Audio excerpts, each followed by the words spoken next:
السلام علیکم۔ آپ کے دنیا سے جانے کے بعد بھی آپ کا یہ ایک کلک صدقہ جاریہ بن سکتا ہے۔ صدقہ جاریہ کی نیت سے بیان کو شیئر کریں، چینل کو سبسکرائب کریں۔ شکریہ۔ اگر کوئی مسلمان اپنے کسی بھائی کی ضرورت پوری کرنے میں لگ رہا ہے، اپنا وقت صرف کر رہا ہے، اللہ اس کی ضرورت پوری کرنی شروع کر دیتا ہے۔ بہت عمدہ مقام ہے۔ اللہ نے ہر چیز کے لیے ایک اندازہ مقرر کیا ہوا ہے، کب اللہ کی مدد آئے گی یہ بھی اس نے طے کیا ہوتا ہے۔ You have to qualify, pre qualification conditions ہیں، تب مدد آئے گی، یوں نہیں آتی مدد۔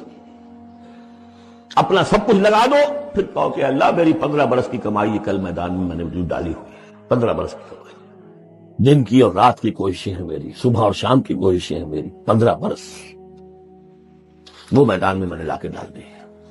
تب پکارو اللہ کو۔ اپنا مال بچا کے رکھنا ہے، اپنی مستقبل کو بھی بچانا ہے، اپنی اولاد کو بھی بچانا ہے، اور اللہ کا دین غالب ہو جائے، کہیں نام لکھا کے کسی جماعت میں شامل ہو کر بڑا تیر مار دیا، گویا کہ اللہ تعالیٰ تو جانتا ہی نہیں۔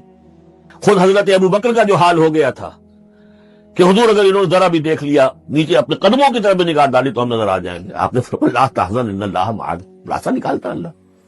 پھر حضور گئے طائف، لیکن وہاں سے خالی ہاتھ آئے، مدینے میں اللہ نے خود ہی کھڑکی کھول دی، 6 آدمی ایمان لے آئے، آپ گئے ہی نہیں، اور وہاں انقلاب بھی آ گیا۔ عظیم۔ اس اعتبار سے اللہ مخرج پیدا کرتا ہے۔ تم صحیح طریقے پر چلتے رہو، تقوی اختیار کرو، صحیح راستے پر جد و جہد کرو، یہ کام اللہ پر چھوڑو، کب اسے منظور ہے اس کا کامیاب ہونا، جب ہوگا وہ راستہ ایسا کھولنے کا کہ تمہیں گمان بھی نہیں ہوگا۔ وَيَرْزُقْهُ مِنْ حَيْثُ لَا يَحْتَسِبُ، اور اسے رزق دے گا وہاں سے جہاں سے اسے گمان بھی نہیں ہوگا۔ اقامت دین کی جد و جہد ہو، غلبہ دین کی جد و جہد ہو، اپنے آپ کو ان صلاتی و نسکی و محیایا و مماتی اس کا فیصلہ کرنا ہو، تو سب سے بڑی رکاوٹ آتی کھائیں گے کیا ہو، تو اللہ تو کہتا ہے رازق میں ہوں۔ ہے ایمان اور یقین اس پر، کر کے دیکھو تو صحیح، اس پر اعتماد تو کرو، لیکن یہ کہ اس پر اعتماد کرنا، توکل، بڑی مشکل بات ہے۔ وہ تو جتنا ایمان ہوگا اتنا ہی اعتماد ہوگا، اور گہرا ایمان ہوگا گہرا اعتماد ہوگا۔ وَمَن يَتَّقِ اللَّهَ يَجْعَلْ لَهُ مَخْرَجًا وَيَرْزُقْهُ مِنْ حَيْثُ لَا يَحْتَسِبُ وَمَن يَتَوَكَّلْ عَلَى اللَّهِ فَهُوَ حَسْبُهُ۔ یہ تو ابھی تقویٰ والے کی بات ہے کہ وہ وہاں سے رزق دے گا جہاں سے اسے ملے گا بھی نہیں، اور جس نے اللہ پر توکل کر لیا تو وہ اس کے لیے بہت کافی ہو جائے گا۔ توکل کر کے تو دیکھو، حسبہ وہ اس کے لیے کافی ہے۔ یہاں تک فرمایا ہے حدیث میں من کان فی حاجت اخیہ کان اللہ فی حاجتہ، اگر کوئی مسلمان اپنے کسی بھائی کی ضرورت پوری کرنے میں لگ رہا ہے، اپنا وقت صرف کر رہا ہے، اللہ اس کی ضرورت پوری کرنی شروع کر دیتا ہے۔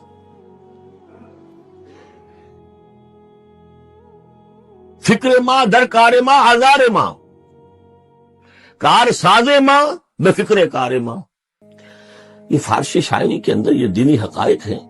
کار ساز ماں بے فکر کار ماں، میرا کارساز میرے کاموں کی فکر کر رہا ہے، میں نے اپنے آپ کو اس کے کام کے لیے لگا دیا۔ وہ دنیا میں بھی ذرا سا بھی کوئی شریف انسان ہوگا، آپ اس کے ہو جائیں وہ آپ کو چھوڑ دے گا پھر کہیں؟ شرافت ہو، مروت ہو اس میں۔ آپ اللہ کے بن کر تو دیکھیے، پھر وہ کارساز ہے۔ کارساز ماں بے فکر کار ماں، فکر ماں در کار ماں آزار ماں، جب میں اپنے معاملات کی فکر خود کرتا ہوں، کوئی نہ کوئی ٹھوکر کھاتا ہوں، کوئی نہ کوئی غلطی کرتا ہوں، آزار اپنے سر کے اوپر پیدا کر لیتا ہوں۔ اپنے آپ کو حوالے کرو، اس کا نام ہے تفویض الامر الی اللہ، افوض امری الی اللہ ان اللہ بصیر بالعباد۔ اپنا مال بچا کے رکھنا ہے، اپنی مستقبل کو بھی بچانا ہے، اپنی اولاد کو بھی بچانا ہے، اور اللہ کا دین غالب ہو جائے، کہیں نام لکھا کے کسی جماعت میں شامل ہو کر بڑا تیر مار دیا، گویا کہ اللہ تعالیٰ تو جانتا ہی نہیں۔ کتنی کنٹریبیوشن ہے، کتنا اثار ہے، کتنی قربانی ہے، کتنا وقت ہے، کتنی محنت ہے، اللہ جانتا ہے۔ باقی اس نے ہر چیز کا ایک اندازہ مقرر کیا ہوا ہے۔ اصل معجزہ کسے کہتے ہیں؟ جسے کوئی نبی چیلنج کے ساتھ پیش کرتا ہے کہ یہ ہے میری رسالت کا ثبوت، آؤ مقابلہ کر لو۔ حضرت موسیٰ علیہ السلام کے جو اصل معجزے تھے وہ 2 تھے، ایک عصا جس کا کہ مقابلہ کیا، آپ کو معلوم ہے کہ فرعون نے تمام جو جادوگر تھے پورے مملکت کے انہیں جمع کیا اور مقابلہ کیا۔ تو جس چیز کو کہ پیش کیا جائے چیلنج کے ساتھ کہ آؤ تو مقابلہ کر لو، وہ اصل معجزہ ہوتا ہے اس نبی اور رسول کا. تو حضور صلی اللہ علیہ وسلم کا اصل معجزہ، یعنی معجزات، آپ یہ مغالطے میں مبتلا نہ ہو، میں بقیہ معجزات کی نفی نہیں کر رہا، یہ واقعات اپنی جگہ حق ہیں کہ حضور کو پتھر سلام کرتے تھے. حضور صلی اللہ علیہ وسلم جس کھجور کے تنے کے ساتھ ٹیک لگا کر خطبہ دیا کرتے تھے، جبکہ ابھی مسجد نبی میں ممبر نہیں بنا تھا، جب تعداد زیادہ ہو گئی مسلمانوں کی اور ضرورت محسوس ہوئی کہ ذرا بلند مقام پر کھڑے ہو کر آپ خطبہ ارشاد فرمائیں، تو پھر وہ ممبر بنا کر رکھا گیا. پہلے مرتبہ جب آپ ممبر پر چڑھ رہے تھے خطبہ دینے کے لیے، تو اس کھجور کے سوکھے تنے میں سے ایسی آواز آئی جیسے کوئی بچہ بلک بلک کر رو رہا ہو کہ وہ سعادت جو مجھے حاصل رہی تھی آج تک میں محروم ہو گیا. یہ انبیاء کا مقام ہے. مولانا روم نے اسی لیے کہا ہے کہ فلسفی کو منکر حنانہ است، از ہوا سے انبیاء بیگانہ است. فلسفی اور عقلیت پرست انسان وہ تو حنانہ کا انکار کر دے گا، کیسے ممکن ہے سوکھا تنا اور اس کے اندر سے بچے کی طرح بلکنے کی آواز آئے. لیکن یہ اس لیے کہ وہ انبیاء کے خصوصی احوال جو ہے ان کو جانتا نہیں. اس قسم کے خرق عادت واقعات حضور کی زندگی میں بھی بے شمار ہوئے، لیکن حضور کا وہ معجزہ جس میں تحدی کے ساتھ چیلنج کے انداز میں کہا گیا کہ آؤ مقابلہ کرو، وہ صرف اور صرف قرآن ہے. چنانچہ آپ سورہ بنی اسرائیل میں دیکھیں گے قُلْ لَئِنِ اجْتَمَعَتِ الْإِنسُ وَالْجِنُّ عَلَىٰ أَن يَأْتُوا بِمِثْلِ هَٰذَا الْقُرْآنِ لَا يَأْتُونَ بِمِثْلِهِ وَلَوْ كَانَ بَعْضُهُمْ لِبَعْضٍ ظَهِيرًا. اے نبی چیلنج کر دیجئے، اگر تمام انسان اور تمام جن مل کر یہ چاہیں کہ اس قرآن جیسی کوئی تصنیف کر دیں، تو چاہے وہ ایک دوسرے کا کتنی بھی اس میں مدد کریں اور تعاون کریں، وہ ہرگز قرآن جیسی کتاب تصنیف نہیں کر سکتے. اس سے آگے بڑھ کر یہ بات کہی گئی، اچھا پورا قرآن نہیں لا سکتے، اس قرآن کی طرح کی 10 صورتیں ہی تصنیف کر لو. جب اس کا بھی جواب نہیں دیا گیا تو جسے کہتے ہیں برسبیل تنزل، اور پنجابی میں کہتا ہے کہ برے کو گھر تک پہنچانا، وہ برے کو گھر تک پہنچانے کے لیے فرمایا ایک صورت ہی بنا لاؤ. یہ سورہ ہود میں اور سورہ یونس میں یہ مضمون آیا، اور پھر سورہ بقرہ میں ہجرت کے بعد جو پہلی سورت نازل ہوئی اس میں پھر اس کو دوہرا دیا گیا. وَإِن كُنتُمْ فِي رَيْبٍ مِّمَّا نَزَّلْنَا عَلَىٰ عَبْدِنَا فَأْتُوا بِسُورَةٍ مِّن مِّثْلِهِ وَادْعُوا شُهَدَاءَكُم مِّن دُونِ اللَّهِ إِن كُنتُمْ صَادِقِينَ. کہ اگر تمہیں کوئی شک ہے اس کتاب کے بارے میں جو ہم نے نازل فرمائی ہے، شک کیا ہوگا؟ شک اسی بات میں ہوگا کہ شاید یہ محمد کا اپنا کلام ہے صلی اللہ علیہ وسلم، یا کوئی اور انسان ہے جو انہیں سکھا پڑھا رہا ہے. اگر تمہیں اس نوعیت کا کوئی شک ہے تو اس جیسی ایک صورت بنا لاؤ. فاتو بسورۃ من مثلہ. اور نوٹ کیجئے گا سورۃ العصر بھی صورت ہے، سورۃ الکوثر بھی صورت ہے. 3 آیات بھی اگر ایسی تم تصنیف کر کے لے آؤ تب تو تمہیں کچھ شک کرنے کا حق حاصل ہوگا. اور اگر نہیں کر سکتے تو جان لو فَإِن لَمْ تَفْعَلُوا وَلَن تَفْعَلُوا. پھر اگر تم ایسا نہ کر سکو اور ہرگز نہیں کر سکو گے، ذرا چیلنج کا انداز دیکھیے کہ ہرگز نہیں کر سکو گے. فَاتَّقُوا النَّارَ الَّتِي وَقُودُهَا النَّاسُ وَالْحِجَارَةُ. ڈرو اس آگ سے جس کا ایندھن بنیں گے انسان اور پتھر. آج تو وہ مروبیت بہت کم ہو چکی ہے. آج تو ہمارا عام نوجوان جو ہے وہ آنکھوں میں آنکھیں ڈال کر بات کرتا ہے، اس میں خود اعتمادی ہے. ہمارا بھی اپنا ایک معاشی نظام ہے، ہمارا اپنا ایک سیاسی نظام ہے، ہمارا ایک اپنا سماجی نظام ہے، ہماری اپنی سوشل ویلیوز ہیں. آج کا نوجوان الحمدللہ احیاء اسلام کی وہ جد و جہد جو ہے وہ مرحلہ در مرحلہ بہرحال آگے بڑھ رہی ہے. وقت لگے گا لیکن یہ کہ اس میں یقیناً ترقی ہوئی ہے. اسی کا مظہر یہ ہے کہ خود اعتمادی ہے. We have confidence. ہم جانتے ہیں کہ اسلام ایک دین ہے، مکمل دین ہے، اس کے پاس زندگی کے تمام مسائل کا حل ہے. لیکن یہ ہے آج 1985 کی بات. علامہ اقبال اس صدی کے آغاز میں گئے ہیں یورپ، جبکہ ہم محکوم تھے انگریز کے. ایک حاکم قوم کے ہاں جا کر اس سے مروبیت کتنی شدید اس وقت تھی. جو جاتا تھا اکثر و بیشتر جو ہے واپس آتا تھا تو کھڑے ہو کر پیشاب کرنا ضروری سمجھتا تھا، اس لیے کہ اس نے وہاں پر لوگوں کو یہی کرتے دیکھا. ان کا لباس، ان کی وضاقت، ان کی تہذیب، ان کا تمدن، ہر طرح سے ان کے گن گاتا ہوا، ان کے لیے وہ بہت قصیدے جو ہے تعریف کے کہتا ہوا آتا تھا. لیکن ایک علامہ اقبال کی شخصیت وہ ہے کہ وہ یہ خود کہتے ہیں کہ میں اس آگ میں ڈالا گیا ہوں مثل خلیل. مغربی تہذیب کے اس الاؤ میں مجھے اس طرح ڈالا اللہ نے جیسے کہ حضرت ابراہیم کو آگ میں ڈلوایا. میں اس تہذیب کے اس الاؤ کے اندر سے ہو کر آ رہا ہوں، اور میں نے یہ دیکھ لیا ہے کہ یہ تہذیب کھوکھلی ہے، اس کے اندر کوئی پائیداری نہیں ہے. نظر کو خیرہ کرتی ہے تب چمک تہذیب حاضر کی، یہ صناعی مگر جھوٹے نگوں کی ریزہ کاری ہے۔ اور دیار مغرب کے رہنے والوں، خدا کی بستی دکان نہیں ہے، فرا جسے تم سمجھ رہے ہو وہ اب زرے کا معیار ہوگا۔ تمہاری تہذیب اپنے خنجر سے آپ ہی خودکشی کرے گی، جو شاخ نازک پہ آشیانہ بنے گا لاپائیدار ہوگا۔ اب آپ اندازہ کیجئے وہ شخص جو بنیادی طور پر فلسفی ہے، فلسفے کا طالب علم ہے، وہ جرمنی اور انگلستان میں جا کر فلسفے کھنگالنے کے بعد اسے اگر تسکین حاصل ہوئی، اس کی جو علم کی پیاس تھی اگر اسے سیری حاصل ہوئی تو صرف قرآن کے ذریعے سے۔ نہ کہیں جہاں میں اما ملی، جو اما ملی تو کہاں ملی میرے جرم خانہ خراب کو تیرے عفو بندہ نواز میں۔ یہ وہ شخص ہے، آخری زندگی میں ان کا کام صرف ایک رہ گیا تھا، قرآن کی تلاوت۔ بڑے بڑے فلسفی ملنے آتے تھے علامہ اقبال سے ملنے، وہ سمجھتے تھے بڑی لائبریری ہوگی، جیسے بڑے وکیل اس کی لائبریری آپ کو معلوم ہے کتنی جلدیں رکھی ہوگی، خوبصورت جلدیں بنی ہوئی، ایسے ہی کوئی بڑا فلسفی، بڑا پروفیسر، اس کی سٹڈی، اس کی کتابیں بڑی مرغوب کن ہونی چاہیے۔ لیکن علامہ اقبال کے ہاں سب کتابیں اٹھوا دی تھی انہوں، صرف ایک کتاب رہ گئی، اور سید نذیر نیازی کا نام آپ نے سنا ہوگا۔ انہوں نے جب یہ گواہی دی ہے، یہ واقعہ شاید آپ کے علم میں نہ آیا ہو، یہ بہت اہم واقعہ ہے۔ وہ یہ لکھتے ہیں کہ میں نے ایک مرتبہ علامہ سے پوچھا کہ کچھ لوگ اعتراض کرتے ہیں یا یہ خیال ظاہر کرتے ہیں کہ آپ نے اپنا فلسفہ خودی نیٹشے سے لیا ہے، کوئی کہتا ہے فلاں سے لیا ہے، کوئی کہتا ہے فلاں سے لیا ہے، کچھ آپ خود بتا سکیں گے کہ آپ کے فلسفہ خودی کی سورس کیا ہے؟ تو علامہ نے کہا کہ اچھا کل فلاں وقت آ جانا تو میں تمہیں لکھوا دوں گا، ڈکٹیٹ کرا دوں۔ تو سید نذیر نیازی کہتے ہیں کہ میں بہت خوش ہوا کہ یہ سعادت میرے حصے میں آ رہی ہے کہ علامہ اقبال خود مجھے تحریر کرائیں گے کہ میرے فلسفے کی سورس کیا ہے، میں نے کہاں سے اخذ کیا۔ دوسرے روز وہ گئے، حاضر ہوئے، بڑے ہی ارمانوں کے ساتھ پینسل اور کاپی لے کر بیٹھے۔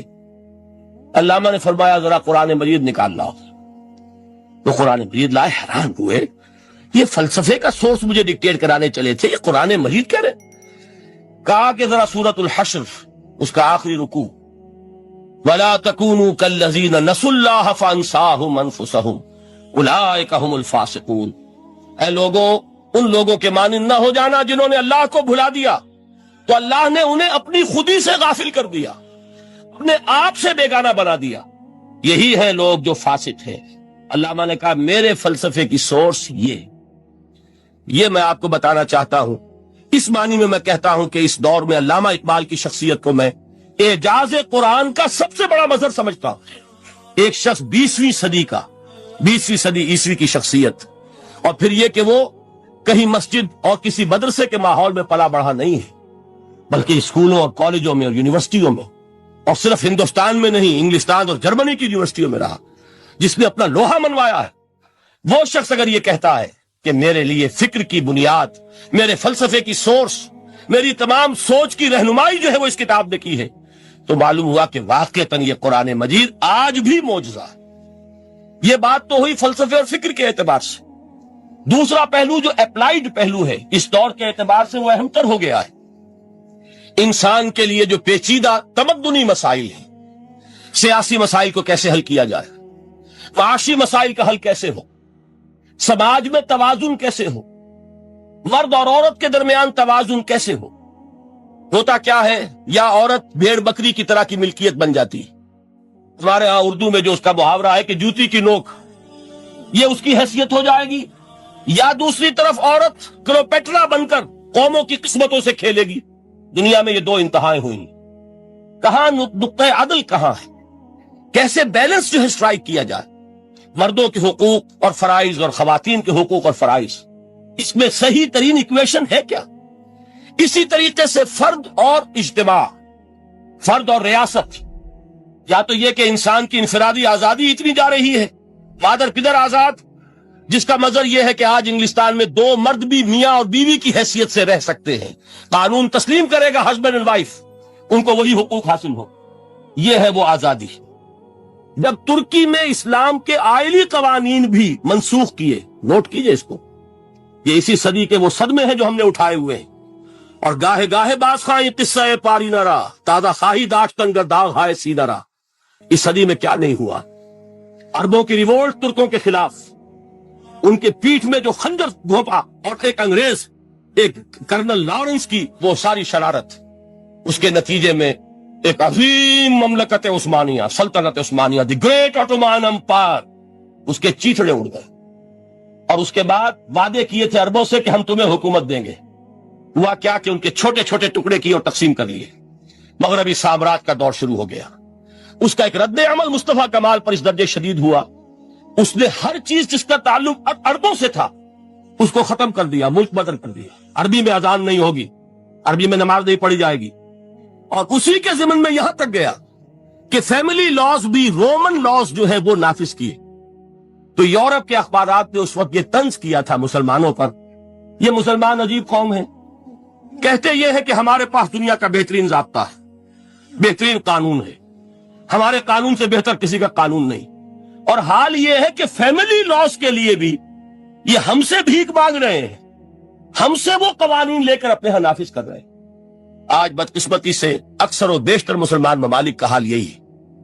آج ہم ان سے بھیک مانگ رہے ہیں، کہیں جمہوریت کی بھیک ہے، کہیں سوشلزم کی بھیک ہے، کہیں کسی اور سماجی نظام کی بھیک ہے، کہیں مرد اور عورت کی کامل مساوات کا ایک نظریہ ہے، شانہ بشانہ چلنے والا فلسفہ ہے، جو خالص مغرب کی تہذیب کی ایک بھیک ہے جو مانگی جا رہی ہے. کاش کہ آج قرآن کے اس اصل اعجاز کی طرف، جو اس کا اصل معجزہ اس دور کے لیے، میں نے عرض کیا کہ اعجاز قرآنی کا وہ معجزہ کہ وہ فصاحت اور بلاغت کی معراج ہے، وہ یا تو اپریشیٹ کر سکتے اہل عرب، اور اہل عرب میں سے بھی حقیقت میں وہ جو قدیم جاہلی شاعری کے جاننے والے ہیں جو بہت کم رہ گئے ہیں، وہ جان سکتے ہیں کہ جب قرآن نازل ہوا تو کیوں زبانیں گنگ ہو گئی تھی، کیوں کوئی ایک شخص جھوٹ موٹ کو بھی مدعی بن کر نہیں آ سکا کہ یہ میں نے قرآن کی جیسی ایک کتاب یا قرآن جیسی ایک سورت یا قرآن کی طرح کے چند جملے میں نے موضوع کر دیے ہیں. لیکن دوسرا پہلو ہے فکر اور فلسفہ، اس کے اعتبار سے جس کا سب سے بڑا ثبوت اس دور میں علامہ اقبال. اور تیسرا پہلو ہے Islamic social sciences, political science, economics, sociology. اس میں جو کچھ قرآن نے دیا ہے، جو آج بھی انسان کی رہنمائی کے لیے بہترین نظام ہے، اس نظام کو ہم سمجھے، اسے دنیا کے سامنے پیش کریں، تب در حقیقت قرآن مجید کا اعجاز سامنے آئے. یہ دو پہلو تو میں نے وہ عرض کیے ہیں کہ جو کسی غیر مسلم کو بھی نظر آئیں گے.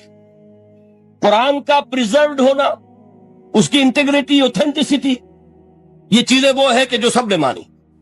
قرآن کے ذریعے تاریخ انسانی کا عظیم ترین انقلاب برپا ہونا، یہ وہ بات ہے کہ جو کسی اندھے کو بھی دیکھنی پڑتی ہے. اس حقیقت کا اعتراف دشمن کو بھی کرنا پڑتا. میں یاد دلا دوں آپ کو، ایچ جی ویلز، آپ نے نام سنا ہوگا، سائنٹیفک فکشن میں اس کا بڑا اونچا مقام ہے، لیکن اس نے تاریخ نسل انسانی پر بھی دو کتابیں لکھی، a short history of the world اور a concise history of the world. Concise history of the world میں وہ شخص حضور کے ذکر پر جب آتا ہے تو میں صرف ذکر کر رہا ہوں، نقل کفر نہ باشد، اس نے حضور کی شخصیت پر بڑے رقیق حملے کیے، بڑے گھٹیا حملے کیے. حضور کی خاص طور پر تعدد ازدواج کا جو معاملہ ہے، یہ کڑوی گولی ان کے حلق سے اتر نہیں سکتی، اس لیے کہ ان کا آئیڈیل ہے حضرت مسیح اور حضرت یحییٰ، جان دی بیپٹسٹ اینڈ جیسس آف نزارت. ان دونوں نے ایک شادی بھی نہیں کی، تجرد کی زندگی بسر کی، لہذا ایک شادی بھی ان کے نزدیک گھٹیا فعل ہے. تو حضور نے تو کی ہیں 11 شادیاں، 11 نکاح کے. یہ جو کڑوی گولی ہے یہ ان کے حلق سے نیچے نہیں اترتی، اس لیے میں انہیں معذور سمجھتا ہوں. تو اس نے اس پہلو سے تو بڑے حملے کیے، لیکن خطبہ حجۃ الوداع کے وہ جملے جو ہے تاریخی، پورے کے پورے اس نے کوٹ کیے. لا فصل لعربی علی عجمی ولا لعجمی علی عربی ولا لأحمر علی اسود ولا لأسود علی احمر الا بالتقوی کلکم بنو آدم وآدم من تراب. کسی عرب کو کسی عجمی پر کوئی فضیلت نہیں، کسی عجمی کو کسی عرب پر کوئی فضیلت نہیں، کسی گورے کو کسی کالے پر کوئی فضیلت نہیں، کسی کالے کو کسی گورے پر کوئی فضیلت نہیں سوائے تقوی کے. تم سب کے سب آدم کی اولاد ہو اور آدم مٹی سے بنائے گئے تھے. یہ الفاظ لکھ کر کہتا ہے کہ جہاں تک human fraternity, equality and freedom, 3 الفاظ نوٹ کیجئے، انسانی حریت، انسانی مساوات، انسانی اخوت، کہتا ہے جہاں تک ان 3 چیزوں کے واز ہیں، سرمنز کا تعلق ہے، وہ تو دنیا میں پہلے بھی بہت کہے گئے. عیسائی ہونے کے باوجود خاص طور پر نام لیتا ہے جیسس آف نزارت، سرمنز تو حضرت مسیح کے ہاں بھی بہت مل جائیں گے کہ تمام انسان برابر ہیں، سب کو بھائی بھائی ہونا چاہیے، سب انسان آزاد ہیں، تمیز بندہ و آقا فساد آدمیت ہے.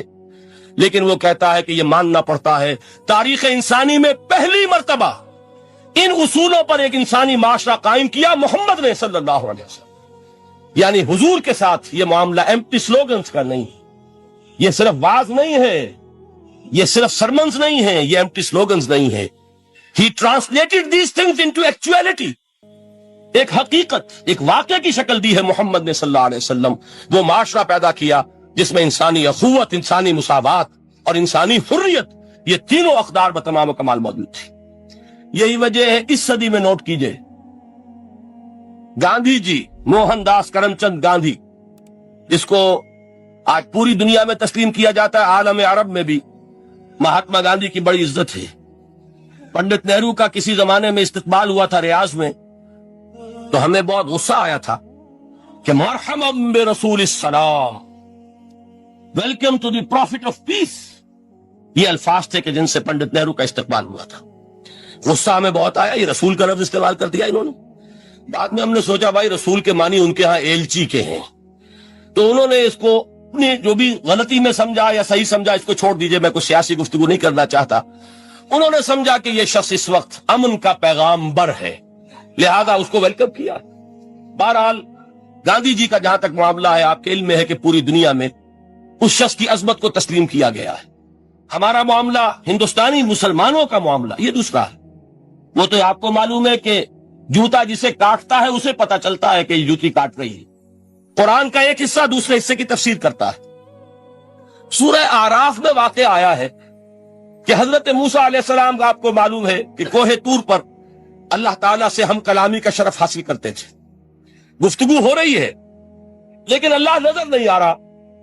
اب اس کو اپنے اوپر طاری کیجئے، یہ صاف سامنے آتے بھی نہیں، صاف چھپتے بھی نہیں. یہ جو صورتحال تھی کہ اگر کسی کی آپ آواز سن رہے ہیں، کلام سن رہے ہیں، سامنے نہیں آ رہا، تو آپ کے دل میں خواہش پیدا ہوگی کہ ذرا سا یہ پردہ بھی اٹھا دیا جائے، مجھے دیدار بھی حاصل ہو جائے. لہذا سورہ اعراف میں ہے جب کئی بار یہ شرف ہم کلامی حاصل ہوا اللہ سے، تو حضرت موسیٰ علیہ السلام نے بڑی ہمت سے کام لیا، بڑی جرت کی درخواست کر دی، رب ارینی انظر الیک، یہ جو پردہ بیچ میں حائل کیا ہوا ہے پروردگار، تو میرا شوق دیکھ، میرا اشتیاق دیکھ، تو مجھے ذرا دیدار بھی عطا ہو جائے.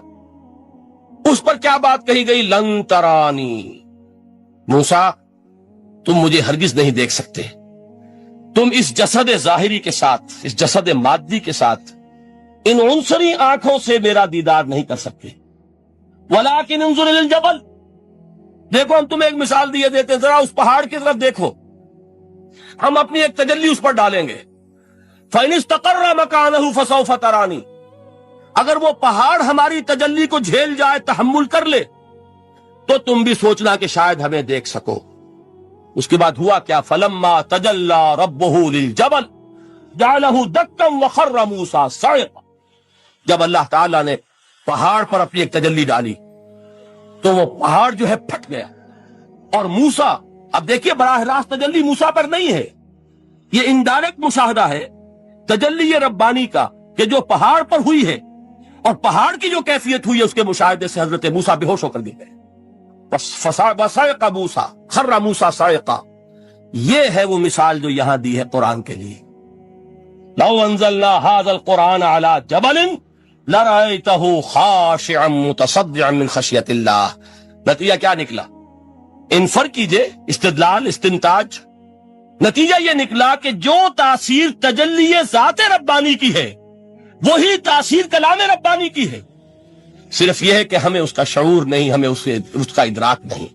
یہ بالکل ذات کی تجلی کی جو تاثیر تھی وہی قرآن خود بیان کر رہا ہے کہ اس کلام ربانی.